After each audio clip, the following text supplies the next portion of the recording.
Hey everyone, I'm Josh Jones. Thank you for tuning in to today's webinar, Future-Proof Your Organization by Accelerating Skill Building. I'm joined today by Michael Moon, Global Director, Learning Experience and People Analytics at Align Technology, Hannah Brock, Senior Program Manager, Inclusive Hiring Programs at Uber, and Valerie Egan, Director, Learning and Development at Girl Scouts of America. Today's content has been brought to you by LearnIn, the first talent building platform designed for companies to solve every barrier that stands in the way of creating tomorrow's workforce. Before we get started, I'd like to share a brief message from their team.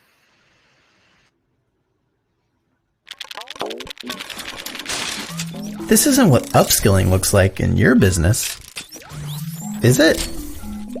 As if the talent market wasn't thin enough, companies the world over are inadvertently shortchanging the talent they have and their untapped potential by not recognizing the not-so-obvious obstacles in the way of furthering their skill sets.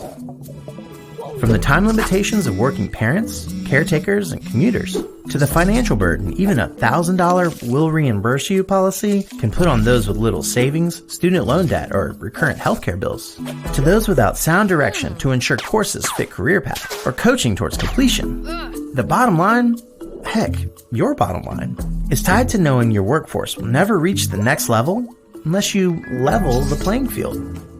That's where LearnIn comes in.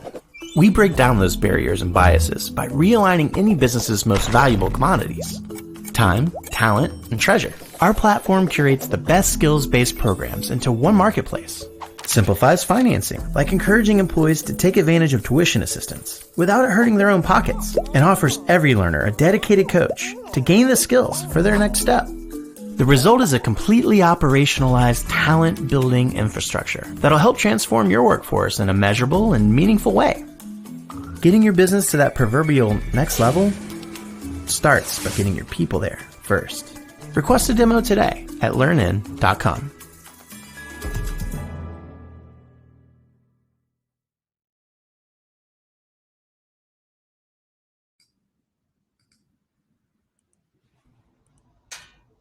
And we're back. Big thanks to LearnIn for making today's content possible.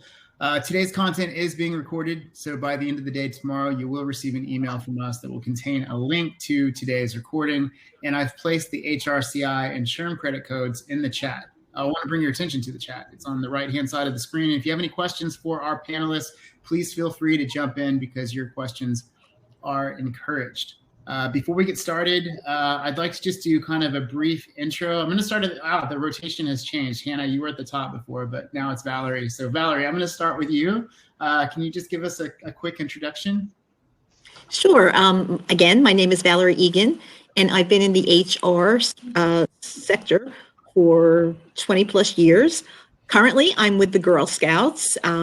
As Joshua said, I am the Director of Learning and Development and HR Business Partner. And I specialize in employee engagement. And our offices, when I get to go back in, are in New York, but I'm working right now from my home in New Jersey. Great. And Hannah, I'm going to go to you next. Yeah. Thank you. My name is Hannah Brock. I am, like Joshua said, the Senior Program Manager for Inclusive Hiring Programs at Uber. And my focus is on leading and upskilling apprenticeship and academy programs globally at Uber. Prior to Uber, I was actually at Amazon, and I started my career in recruiting in a similar program. So I actually started my career in an academy program setting, and then went on to do program management and leading learning and development enablement initiatives for Amazon. Great. And Michael. Hi, I'm Michael. I currently work at Align Technology, where I actually lead two different teams, both learning experience and people analytics. It's been great to be able to actually combine the two. I don't have to get outside resources if I need learning for people analytics. It's awesome. But I have about 20 years of experience in the field, both as an HR practitioner, an HR technologist, an HR technology analyst, as well as an academic. And so my specialty as an organizational psychologist is the intersection of people and technology. and how that can help facilitate the development of relationships, or impede development as well. So how does that afford individuals in terms of being able to gain access to resources like learning, to information, to knowledge? Great. Before we begin, LearnIn has been nice enough to provide a free ebook, and I've listed that offer on the right-hand side of the screen. So if you're interested in downloading that, you'll be able to do so at any time during this webinar. And so let's get started. I want to open with kind of the description of this current talent landscape that we're in. I think it's been most commonly described as the Great Resignation. We've heard the Great Reshuffling, different things, but we're definitely in a new era. It's a phrase that's become common among HR and TA circles, and more teams are recognizing how talent retention is just as important as talent attraction. So I'd like to start with, how would you describe the relationship between learning and development and talent retention? Valerie, I'll start with you. Okay. So even to take a step back, if you look at some articles, just in general, typically it costs about 6 to 9 months of a person's salary in order to replace an employee. And we're seeing that Forbes did a study recently where 41% of employees are considering leaving, and 46% are saying that it's because they can work remote. So the big question is, what can we do to keep our employees? And then what can we do to hire new employees? And so one of the things that, we are trying to focus on at the Girl Scouts is learning and development, because we want to look at what we can offer the current employees that we have, as well as talk to new employees and bring them on board. We're a nonprofit, so the budgets that we have are small. One of the things that luckily we were just starting to do at the beginning of the pandemic was, we're Girl Scouts, so it's called GS Learn. We implemented a online library of courses, and they have, we started first to introduce it to everybody by saying, okay, now we're working hybrid. So here's some courses on maybe working hybrid. Here's some, and then when everybody was getting very stressed out about working at home because we weren't in that mode, people weren't familiar with, they never knew what was Teams, what was Zoom, what was, all these ways that we could meet with each other. We started, getting people into it that way. But the important thing was, I think, that doing this online was a short little bursts of ways that people could learn things, and it could help them in their job, because people got frazzled, people got nervous. There's like, oh, there's so many different things I have to do. I'm so busy. I can't go to a class. I can't sit down and do this. So along with implementing this, we said, look, it's short, it's little, you can do it. When we started it, we were traveling a little bit. So you could do it on the, on a bus, you could do it on the subway, you could do it on your phone. So it's really important to look at what can we do to offer a little more to our employees, to make them feel that we're going to help them also get through this tough time and learn all of these new technologies that some people, were never. It's funny, one of the groups I support is legal. And the biggest thing with my legal team was they have to keep printing everything out. They want to see everything. They want to see all these big documents. So they were the hardest. They never worked from home ever, any of them. They always came into the office. They slowly learned that, okay, things could work better for me, and I can use all these other technologies. So people had to learn different ways to work. So if we could help them in that, that was one of the things that we tried to focus on. Makes sense. Hannah, do you have anything to add? Yeah, I think one of the biggest things that comes to mind recently for me is how do we, and similarly what was mentioned by Valerie, like how do we retain employees? What do we do internally to make sure that people are feeling valued? Because that is, job satisfaction, manager satisfaction, those are the key when we do, I think every company knows this, like those are the key factors, right? Is, keeping people there. Compensation, yes, that matters too. But like, are you creating internal opportunities? So some things that we're doing are academy and apprenticeship programs. So this is, internal mobility is a big focus. So I guess I'll start with what are academy and apprenticeship programs. They are programs that we've designed to hire internal and external candidates who are intentionally looking for a career change into any number of fields, so non-tech and tech.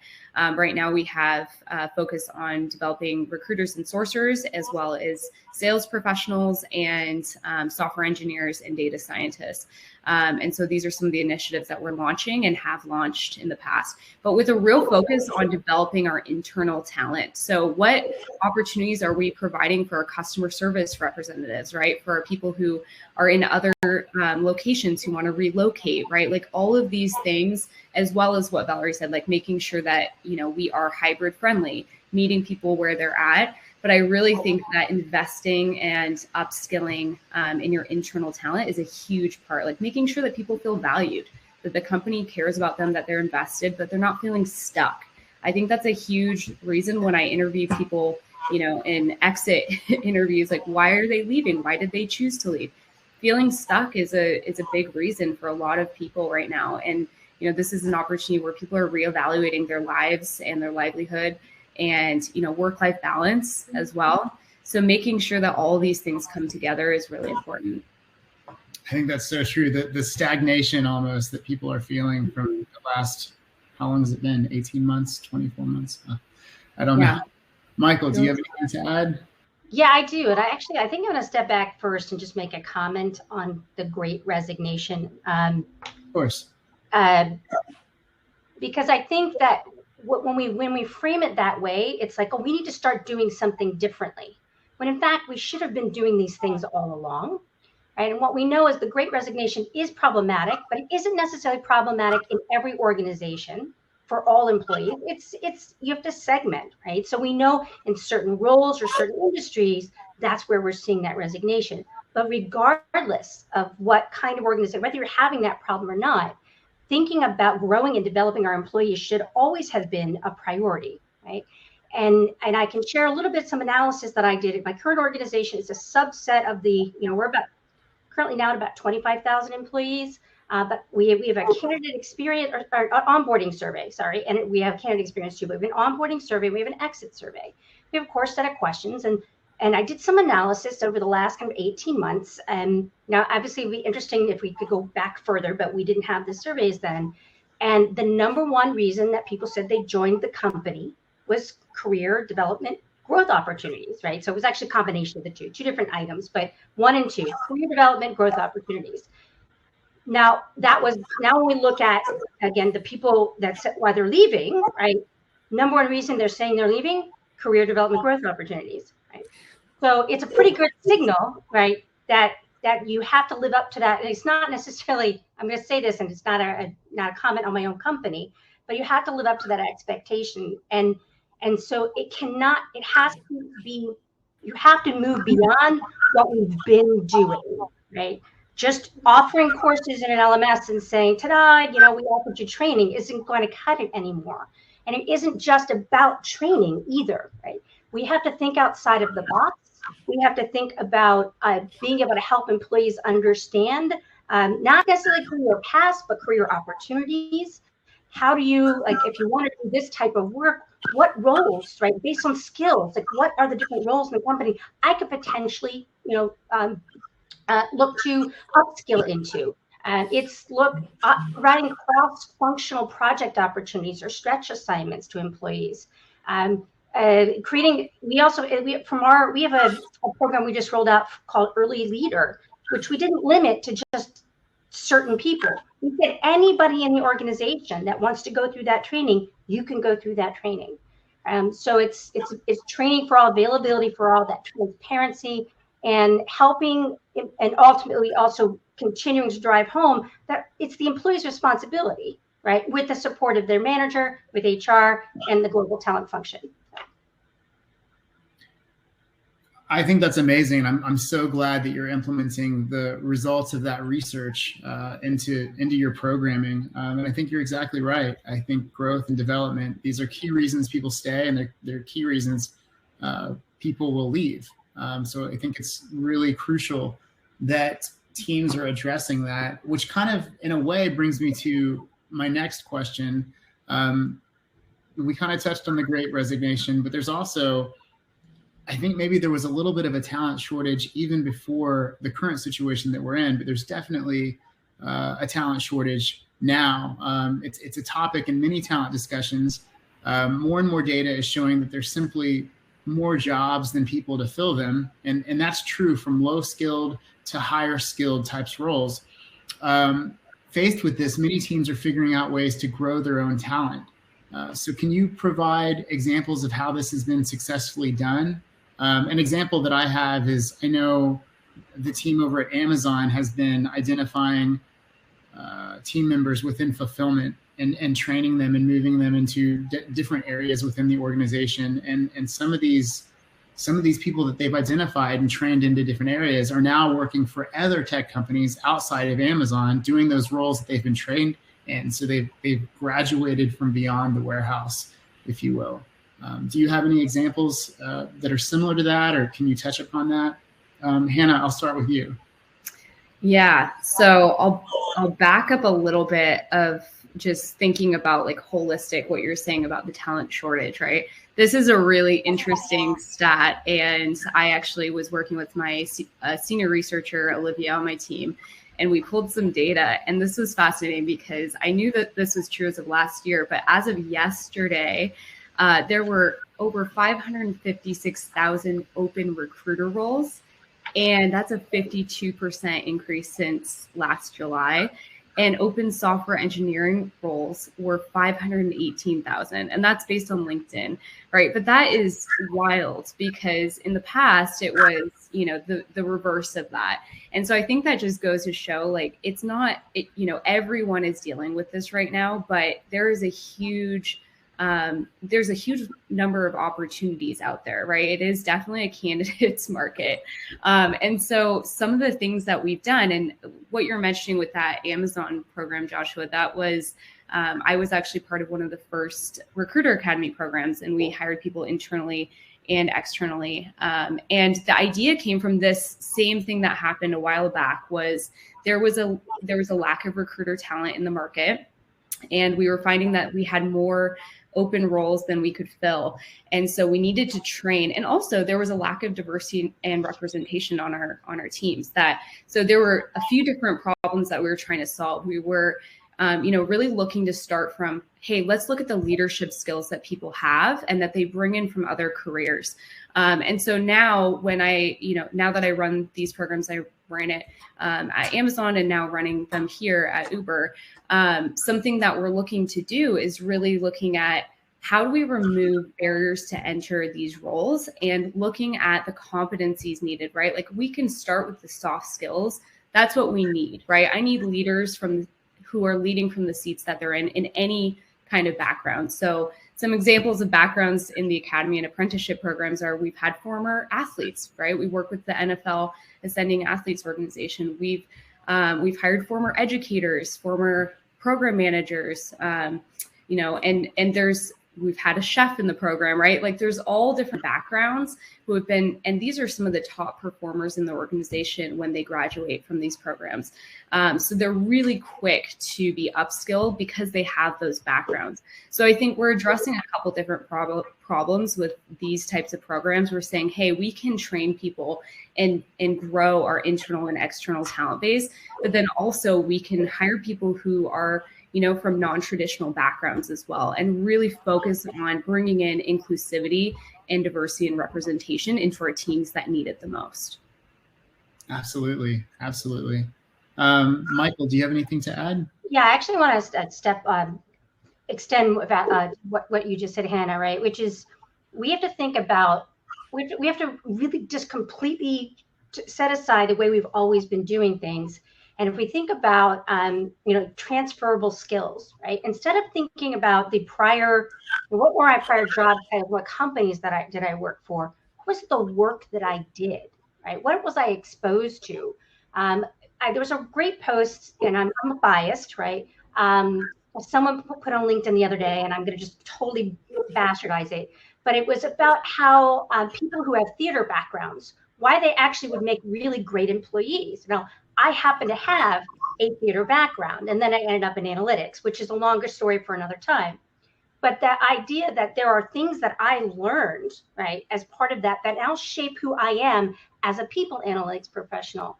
And so, we have to stop relying so much upon the kind of what we expect in terms of that progression, and thinking more about the collection of the skills and capabilities that individual and the individuals have actually acquired along the way. So that's one thing. But I also, back to your original point, Joshua, which is, this is not new, right? So, McKinsey and Company in 2017 had predicted that about 14% of the workforce would be replaced because of, or replaced, or would be out of jobs potentially due to automation and AI, right? And so now we fast forward to COVID, we've just accelerated that. So we're already on that path of having these external pressures, right, actually resulting in jobs being eliminated. And so it's up to the organizations to recognize and prepare those individuals that might be in the roles potentially, let's say, for example, that are much more manual in nature, that might be targets for automation, and start to think proactively now, what else could we get them trained in so we can transfer them to other opportunities inside the organization somewhere down the road. That's so beneficial to the organization and the people that work for you. And it's very forward thinking. And I think there's also a really great example of a vendor, and I'm not promoting the vendor per se, but I'm promoting the concept. So Eightfold AI did a partnership with McKinsey as well, and FMI, which I think is food management, something, you remember the I.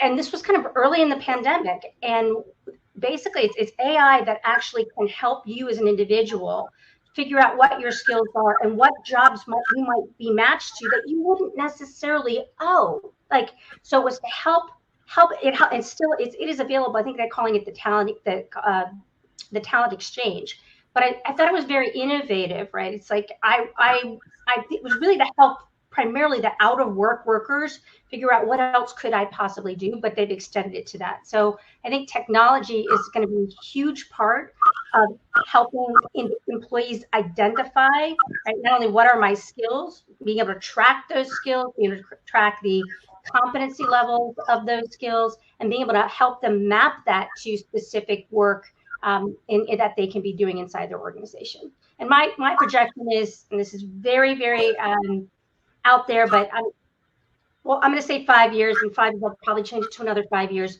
But I think at some point we're going to completely see the job, the resume, right, and the job description be completely, right, instead of it being a title, it's just going to be a list of skills, right?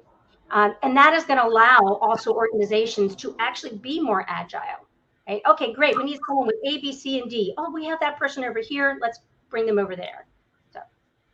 I love it. I would add that with the list of skills, I think it's also going to be a list of things that we need done, right? So I think more and more teams are focusing on what does success look like in the role. So rather than focusing on what they've done in the past or things like that, do they have the core competencies to knock out whatever you need knocked out, and being very clear about success in this role, 90 days in, 6 months in, 12 months in, this is what it looks like. And I think by applying those definitions, it helps the hiring managers and the teams involved, but it also helps the talent that you're bringing in, because hopefully you're attracting the right people. And then some people will see, oh, you want me to do what? And then they'll kind of, either lean in or lean back. So just because go ahead. When I create my job descriptions, what I do first is I look at what's the work that needs to get done, right? What are the projects? What are the work that needs to get done? And what are the skills and competencies that are going to need to get that work done? And then I figure out, what do I want to call it? Because if I start with what's the name of the job, I tend to get very boxed in about, what those responsibilities are. But what that also allows me to do is to bring someone in and map them to the actual work. And then I can also assess their interest level in that specific work, not just in the job, right? And I think that makes it more personal, and it's allowing for a much better fit in my team. So I've done that probably 4 times now. I've had 4 hires since I started in April. So awesome. I love it. Valerie, do you have anything to add, or should we move to the next question? Well, just a little bit. I could add that what we did is, we tried to step back and look at the employees that we have. And so January, we kicked off a staff development initiative where we provided training to managers to say, what we want you to do is to look at your employees and think about their ability, their engagement, and then their aspirations. And think about where you think maybe they have a lot, and what kind of a development plan can we put together for them? Are there areas where they're lacking? And then what we're saying is sit down with your employee and talk to them about it, and ask each employee to come up with a plan. And we're not forcing everybody to do that, because this is not going to be like performance management. We want it to be a little different, to show that we want to help with growth and development.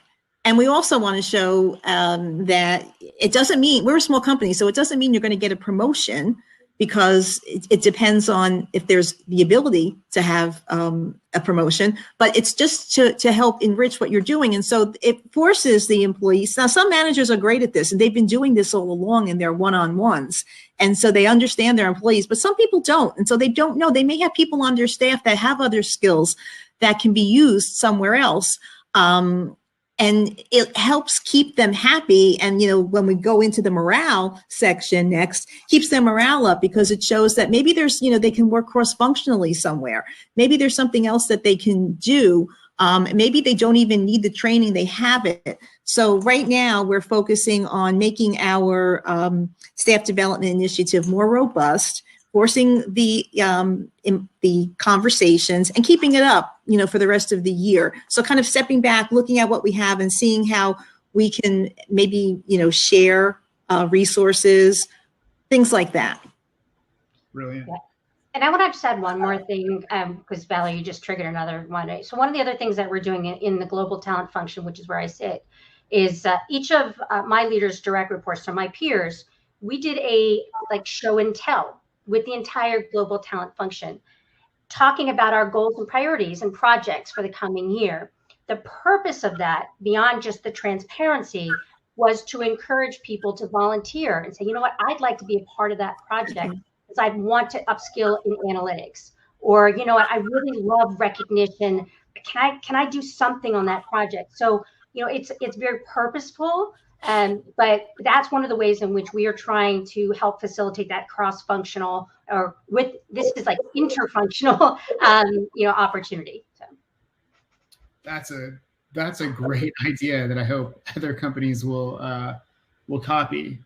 So we've talked about the great resignation, although I hesitate using that term as much as we've talked about the talent shortage.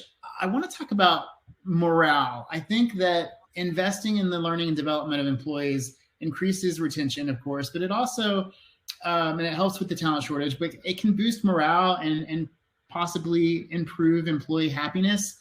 And I'm not an expert in this field, but I would gather, or I would assume, that maybe employee happiness and productivity are likely related in some ways. Any thoughts on that? I'm getting nods, so I guess I'll just accept that. So I'm sorry for taking up all the airtime, I promise, but this one, this is my wheelhouse as an organizational psychologist. And I think exactly what you said, we have to be all of these things. It's part of a system, right? They are all interrelated, and one does not cause the other, right? So if we're able to help improve the growth and development of individuals, then they can potentially do their jobs better or more efficiently, right? Which means they might get recognized, which is good. They get good feedback. It might mean that they're now able to see the impact of what they're doing, which is also something, an element of what's called organizational well-being, right? Getting feedback, getting that recognition, and understanding how the work I do actually matters, right? And then all of that could then lead to higher levels of productivity. And I like to think of it productively collectively. I don't like to look at productivity at the individual level. So like the team level, department level, or the, the macro organizational level. So I think in order for us to talk about increasing morale, right, there's other things and beyond just learning and development, right? But it is a system. And so it's a little bit of a domino effect. And it's the combination of all these things that will ultimately help to improve morale. I love how you mentioned seeing the impact. Go ahead, Valerie. Sorry. I was going to say that, there's always something that you do for morale, right? So we have a program called Bravos, right? People would submit a Bravo, they would write up, somebody helped me or did, something for me, and I want to recognize them. And so maybe every time we had a town hall, which we have once a month with everybody, we used to have the CEO pick out of a hat 2 people. They would, read it, and then they would get a day off. So we said recently, that's nice, but we looked and we said a lot of people are submitting these Bravos. A lot of people are being recognized, and nobody really knows about it because we're only picking 1 or 2 out of a hat and then mentioning them. So, I mean, sometimes it's just as simple as now when we have our town halls, and obviously right now they're virtual, but we start scrolling every month, all the people, their names, and who submitted them, so that you can see, wow, there's, there might have been, 25 people that were submitted this month. And then we still have someone, pick out 1 or 2 that will win a day off. But I think it's just the fact that people can see that other people are doing things, they're getting recognized. Sometimes it's just simple things that need to be done. We've started doing them more in our own even smaller communities where people are doing what we call in our talent team at the end of the meetings, take 5 and get 5. Take 5 is what 5 things or what things did you get out of this meeting? And then, give 5. Who do I want to give 5 to for what they've done in this past month for us? So it's just really letting people know that what's being done is appreciated. I love it. And to tie this back to learning and development, I don't know if you're already doing this, but I would imagine within those Bravos, if you mentioned people that are earning designations or credentials or things like that, if somebody just did some sort of career advancement and that's mentioned, that would encourage other people. Well, heck, I need to do the same thing. What are some skills that I can go after? And I think it's kind of a self-fulfilling kind of really getting momentum for that. Sure. It's funny, we used to always show at the town halls the new hires. So it would be like the new hire, their name, their manager, what department they're going in. And then we said, you know what, we should be showing the promotions and the transfers, because this is really showing that people are moving within the company. So it's not just the new hires that we should show. We should show that there's movement, and growth. So we've started doing, again, they're simple things, but sometimes simple things you don't do. And all of a sudden it's like, wow, let's start doing that.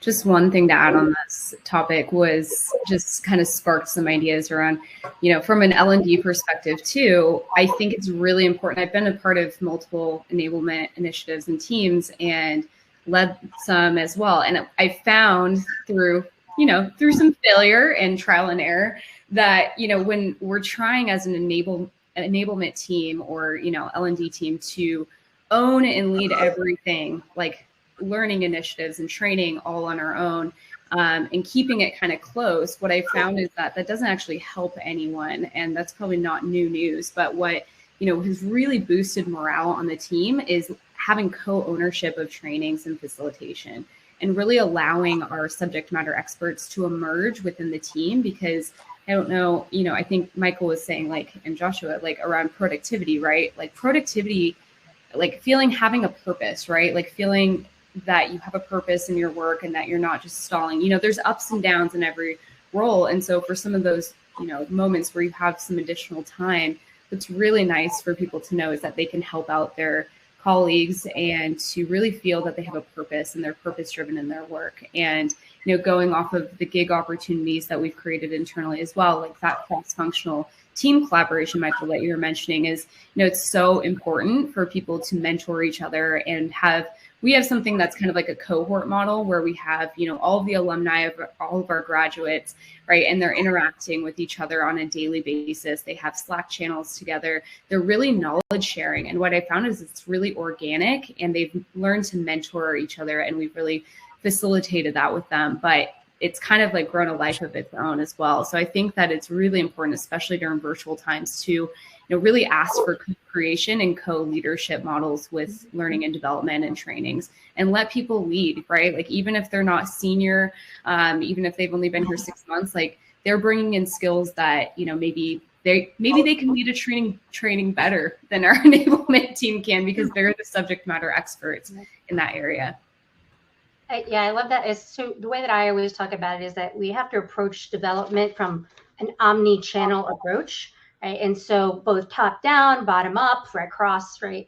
And so one of the things that we did, or I did at Thomson Reuters when, like 7-8 years ago, was use our internal social collaboration platform to create a grassroots mentorship, right? So you don't always have to have this full-blown global program, right?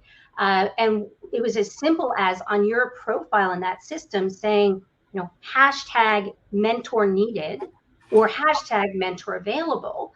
And then what you would do is you would go in and you just say a post like, hey, I'm looking for somebody that can do blah, blah, blah, right? Or you put your skills in your profile and someone could just search for that, right? And that became an opportunity, again, to your point, is like learning from each other, learning from the people who are really the experts in an informal way, right? But I do like the idea, Valerie, of going out to the people who are doing this every day and saying, hey, let's bring you in, right? You have a lot of knowledge about that topic. You're the best person, right, to deliver that. I think it's great. And then it also that gives that individual a feeling of value as well. I love it.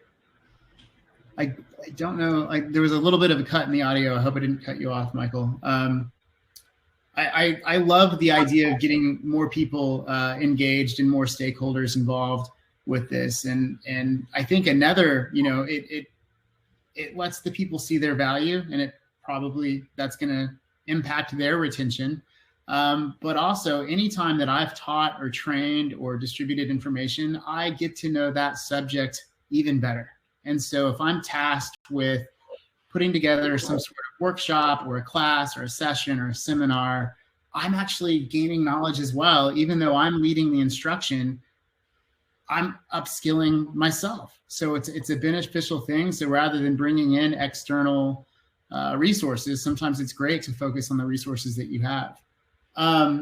We've talked about how we are in this hybrid or this virtual environment. And Valerie, you even mentioned that with your Bravo program that it turned into kind of the scrolling situation. It looks different now that you're in this, we're in all these Zoom meetings and Microsoft Teams and all that stuff. What does upskilling look like in these hybrid environments? How should we approach this a little bit differently? One thing I want to say, because I know this came up probably months ago, we thought we were going to be coming back to the office. So people started talking about that. And it was funny first, because we started putting together some, at first when we started using Teams, how to work virtually. And we had a couple of groups that said, I've always been remote. So what's the big deal? This is easy for me.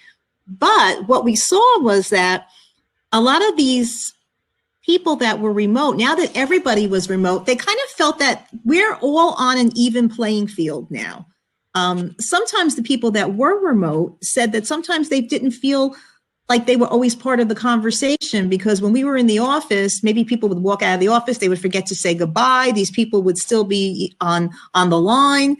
Now our etiquette got a lot better for everybody because we were all remote. So some of them now are getting a little concerned, thinking, okay, well, if people come in and people are still out, how can we keep this good etiquette about making sure that everybody's involved and everybody has a place at the table? So I think we have to think a little bit more about, okay, being hybrid, we have to think about who's in the office, who's not, making sure everybody still has, the best technology, because it took a while to get the technology up to date. But that resonated with us a lot, where people were saying, wow, I thought the playing field was leveled now that we were all home. If we start coming back, am I going to become a second-class citizen again? So, we want to make sure that we really think about working together and making everybody feel so, so included in the meetings and all the sessions that are going on. 100%. People have, if you have that and you've mastered that already, please let us know. I don't think if anyone has mastered that, I'd love to know as well. I think, we were kind of chatting a little bit about this before, like, what is the return to office going to look like? As Brene Brown calls it, the great awkward, right? How are we training people and upskilling people if we can't even get that right? Like, how are we meeting and how are we returning to gathering in person, but also keeping in mind our remote folks, right? Because I think most organizations are going to remain hybrid. I know we are, for the at least near future. And I think we're going to stay that way, and most companies will. And keeping in mind, like, best practices, it's little things, it's just the little things that you don't think about. When I was on an offsite, and there were little things that our EA did that made everyone feel included.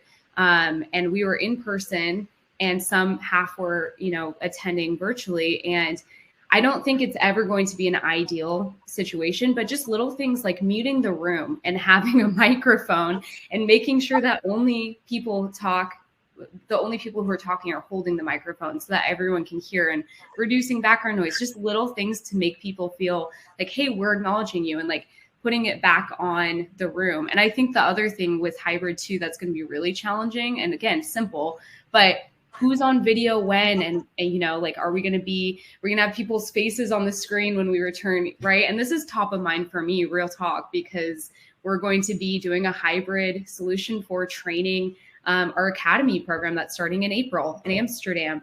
And how do we make sure as a facilitator that we're able to connect with our, and we're training people in a very condensed amount of time how to do brand new careers, right, from the ground up in 4 weeks. How do we do that in a virtual environment versus when everyone's on Zoom? It does level the playing field. So how do we make sure that we're being really intentional about that, and also checking the engagement, and is it sticking what we're teaching, right? Like, we're picking up what we're putting down, or is it just totally flying over? And it's hard to see that if people aren't on video. So I think being really clear up front, like, hey, this is a video on training, or having those moments where we're saying, hey, we get their Zoom fatigue, video off is fine during these moments, right? And being super intentional as you're creating trainings and facilitating. And just to jump in only because I thought of this while you were saying this, when we started, at first we wanted everybody to be on Zoom, and everybody was saying, please be on, show your camera, show yourself. And then, after months and months, we got a lot of feedback that this was stressing out some people more than others. And so, managers, people insisting that people be on was not the right thing to do. So, we've tried, we've said, no, you don't have to do that, but we're kind of looking for that medium, like you said, between maybe you can be off camera, but if you're saying something, come on camera. If you have a question, come on camera. So we're trying to find that good, in between spot to make people feel comfortable too. And breakout rooms, right? Like, we found that when we're off camera for the big meetings and then we do breakout rooms, people tend to come on video more, right? It's not the most popular thing, but there are little things that you can do to like encourage that, but never making it mandatory, because we just don't know what people are going through right now. I love that, Valerie. Exactly. Valerie and Hannah, you've both kind of touched on engagement a little bit, and I'd like to tie that back to learning and development. How do we, if we're rolling out these L&D programs, whether it be in person, hybrid, virtual, well, especially in those situations, if we're doing either hybrid or virtual, how do we manage the engagement piece? Does that change anything? Yeah, I mean, I think engagement is so important. And, we use the Gallup survey. So we've been using that for years. And so we've been saying, what can we do? Last year, we started what we called engagement champions. So each of our departments are called communities. So instead of HR driving this, because everybody feels that, HR just drives this and says you have to be engaged and what you should do. It really has to come from the business, and the people have to feel involved. So we asked for volunteers to be engagement champions, 1 or 2 people from each department, to look at the results of our Gallup, and we look at it, by department, by community, and put a plan together. But they are the responsible people for dealing with their group and their department and champion this. And it's something that, we try to do all year round. So we don't want it to be, we do the survey once a year. Maybe we do one, a pulse survey half during the year. It's supposed to be given all year round. So the HR business partners have meetings once a month with the champions to talk about their plans, to talk about what they're doing in their departments and share their success stories so that we don't have to reinvent the wheel. And different groups have picked up different things to work on because there's different challenges. Maybe the challenge is, equipment. Maybe the challenge is that they don't feel they understand what other people are doing in their role, because if you do have any knowledge of Gallup, there's 12 different questions. So you can see if there's an area that you came up short for. But I think the important thing is here, we went to the business and said, look, help us. Look, be an engagement champion. And this was also a way for some employees who were interested in being engaged with and wanting to do more could volunteer to do something a little bit out of their regular job and get to meet people from other communities as well. So the engagement champion thought was something that is working really well for us at the Girl Scouts. Earlier, we talked about kind of internal stakeholders and getting more people involved with training and things like that. I want to kind of circle back to that with both individual contributors and line of business managers and people like that. A lot of times, these are the best individuals to lead different types of training. Even with what I'm doing here, I mean, each of you were gracious enough to take time out of your busy schedules and be here. Sometimes it's difficult to get people to participate in a webinar or participate in training within an organization. So if you've got people that you've identified, but maybe they're kind of, their rebuttal is, I've got 100 different competing priorities and things like that. What advice do you have to get internal stakeholders to co-design and get involved with the development of these skill building programs? It was a very long-winded question, sorry. Well, so I have an example in my organization that slightly answers that question, but in this case, we had an individual in finance who was seeing across the board that there was a competency or a skill that the team in general wasn't as good at. Right? And so he went to his HR business partner and said, what training do we have available? And then of course they came to me and I said, well, I am working on a data visualization and storytelling course for HR. I don't have those pieces together yet. He's like, is it okay if I just create something? So he was empowered, right? So allowing employees, I think part of it is giving them the permission, right? He was empowered to actually then put together this course and train his peers across different finance, not just within his group, but other finance groups across the globe. So I think in that way, we help facilitate and encourage someone who really wanted to help the function be better. And so I think that's one way, right? Instead of like going out and trying to pull people, right? Yet letting the people know that it's okay, right, to volunteer to do that type of thing and giving them support and the time. That's just how we've sort of been seeing it play out in our organization. That's a great example.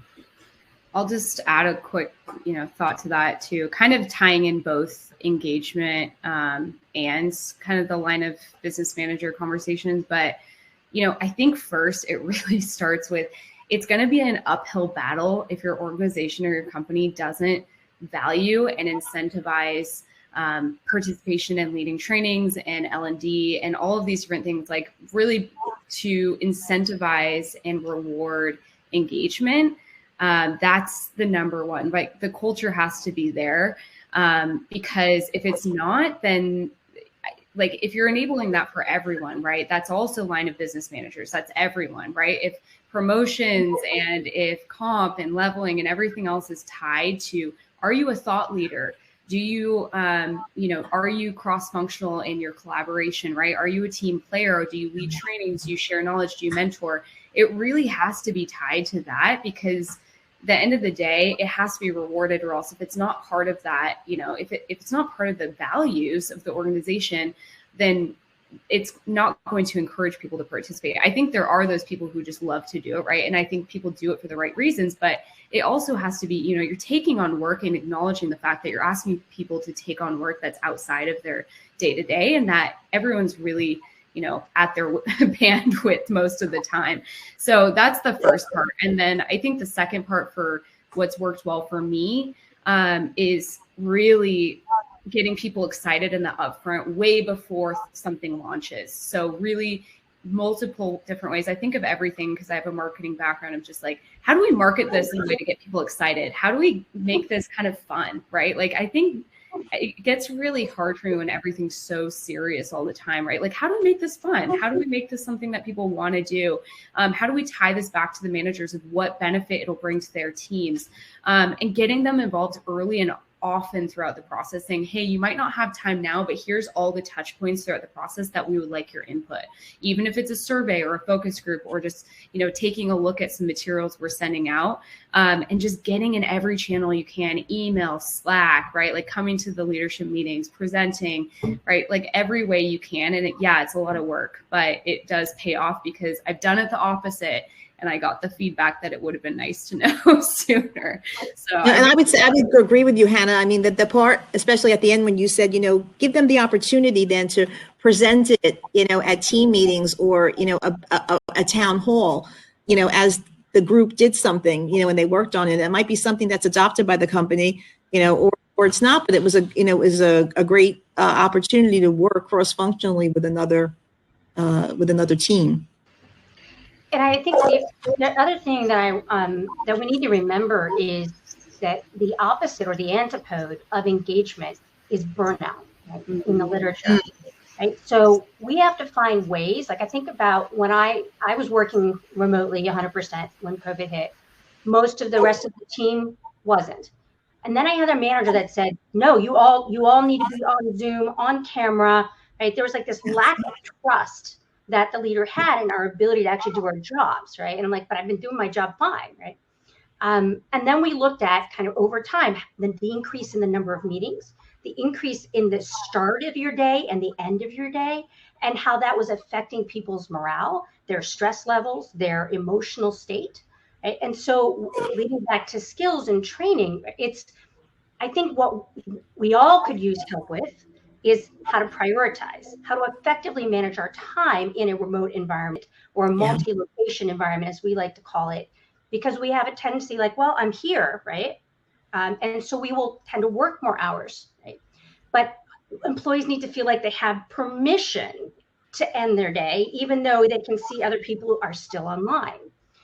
And then there's empathy, right? That leaders and managers, that's an area of skill development. It's actually one of the ones that's big for us right now, is understanding that. And so those are some of the areas, right? If we think about how do we want to use learning to help decrease burnout, which will also help facilitate engagement. Exactly. I mean, we tried at one point to, say, and we saw how this didn't work.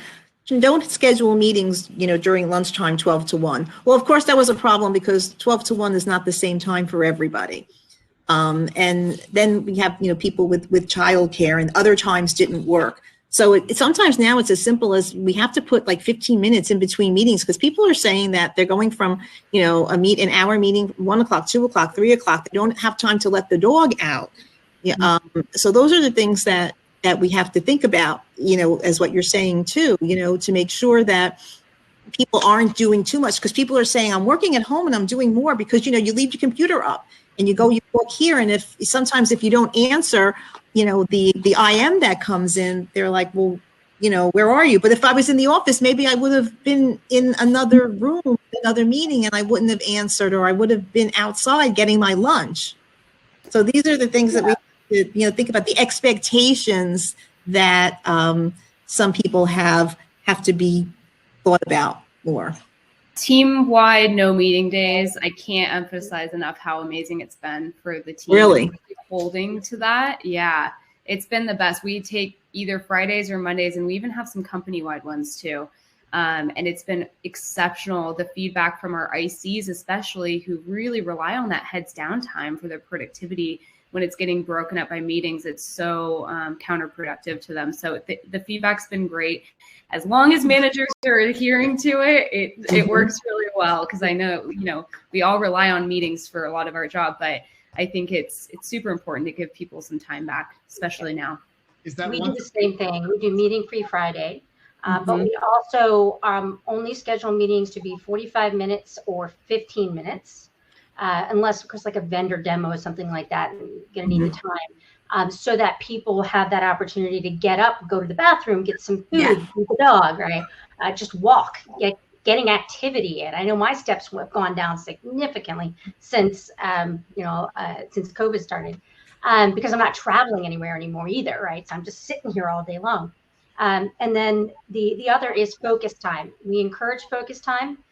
But we also use technology to help facilitate reminders about booking time on your calendar, and then that technology will actually then book that time, right? So it's you've got to tell people, but you also have to find ways in which technology and digital tools can help facilitate that.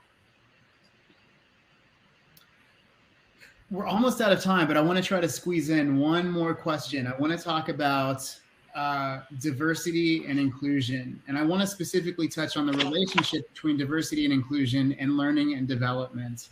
And I'm not going to ask a specific question. I just want to kind of talk about that relationship and get your thoughts. Michael, I'll start with you. Sure. Yeah, and I have a really great example. So I have 3 core pillars for my team, and one of those is inclusion at the heart of everything that we do.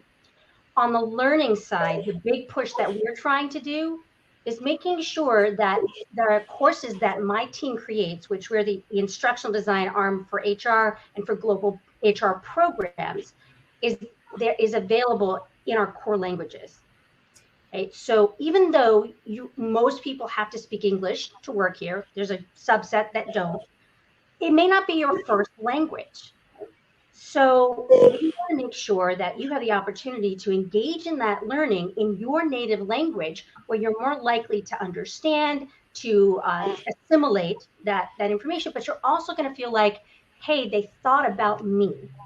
So that's what we're doing. The big thing that we're trying to do on the learning side. Of course, now you have to, does that add to development time? And how do we find a way to automate that and make that less painstaking? Because we still need to review all of the translations for every course.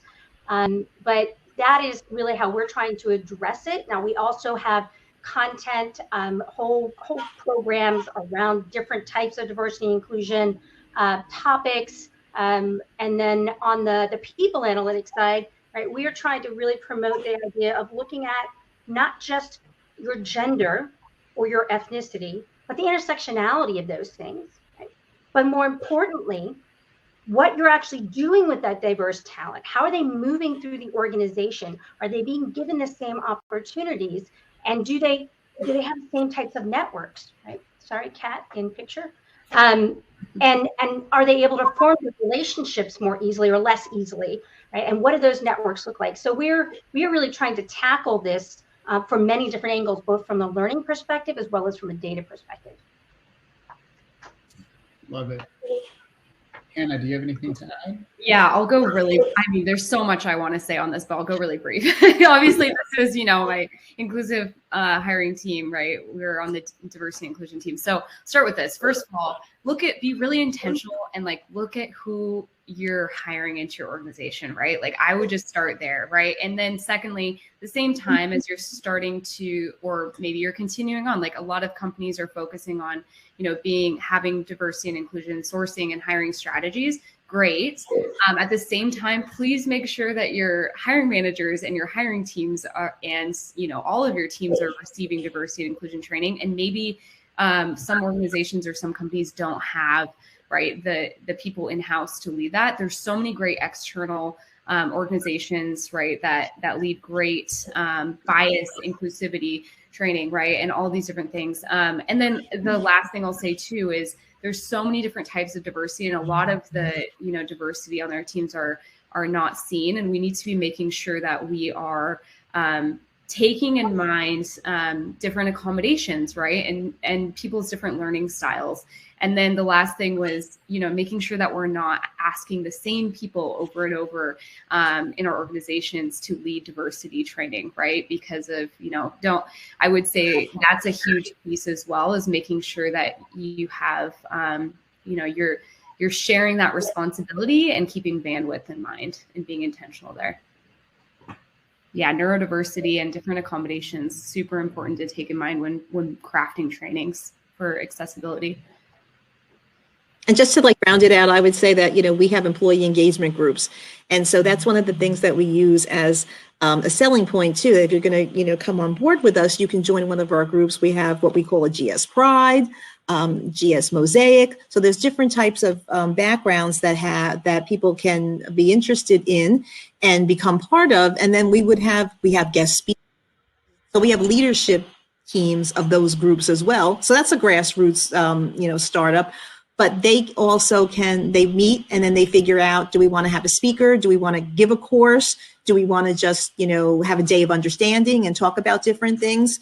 So it also comes from the whole organization too, as well as learning and development. And again, it can be used by talent acquisition as a hiring incentive. Thank you so much to each of you, Michael, Valerie, Hannah. Thank you to everybody that's tuned into this content. We are out of time, but I had a great time meeting with everyone today. Huge thank you to LearnIn for making today's content possible. As I stated before, by the end of the day tomorrow, you will receive an email from us that will contain a link to today's recorded content. If you have topic ideas, please let me know. If you want to get involved with some of this programming, please let me know about that as well. We'd like to include your voice. And with that being said, I'm going to close this out. Until next time. Thank you, everyone. Thank you. Thank you very much.